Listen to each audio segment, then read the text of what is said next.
What's up, guys? So, it's Tuesday. Week 8 just ended yesterday.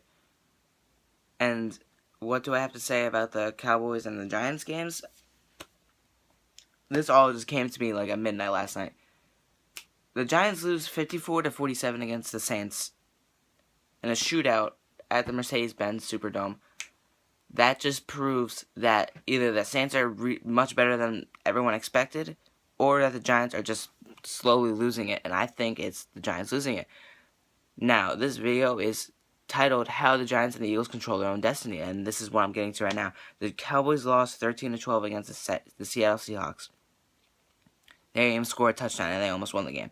But that's because Seattle sucks anyways. But anyways, the Eagles control their own destiny because they know if they win, one thing for sure is that the Eagles have the easiest schedule. They can win out every single game. Maybe not New England, but they can win out every single game. The only tough game we have besides New England is probably Dallas and New York. We don't play anyone else besides New England. That's a challenge to us, honestly. And even though, yes, the record is 3-4 and the offense hasn't been what we expected, you look at every score of the game, they've been in every single game. They've been behind 11 points or less in every single game. In the final result, is what I'm saying. Like the Cowboys, we lost 20-10. Carolina, we lost 27-16.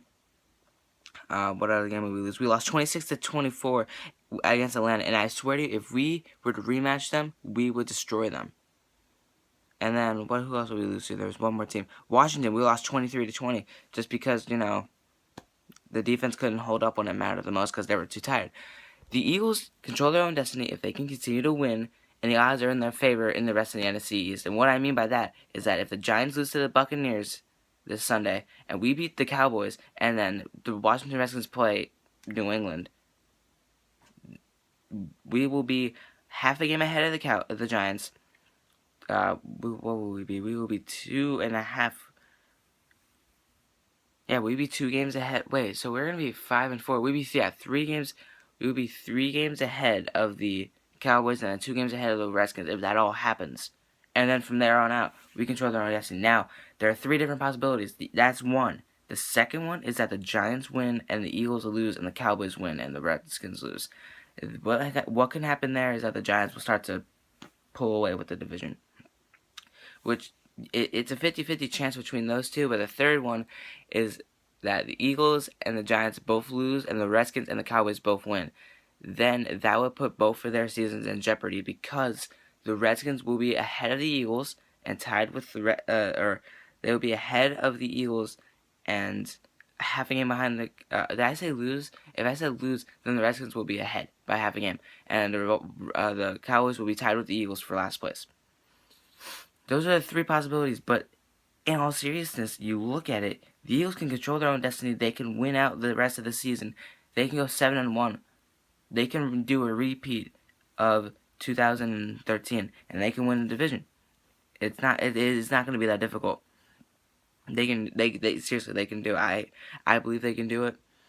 And if you guys want a much better description of what is this, what am I talking about? Because I'm half asleep right now. I just kind of woke up, but just look in the description, and I will write out everything that I'm saying in a much better way. I've already written this out. I said I talked about it, or I wrote about it yesterday, so I can write about it again and explain it better. Because I know this might be a little bit confusing, but if the Eagles win and everyone else in the division loses, the Eagles control their own destiny. That's how it will happen. If the Giants win and the Cowboys win and everyone else loses, then the Giants will pull away with the division. If the Giants and the Eagles lose and the Cowboys and Redskins win, then the division is tighter than ever, and it will continue to be that way until Week 17. So I'll explain better in the description, so please click in the description, subscribe for more, and I will talk to you guys later in the week about more on the Eagles and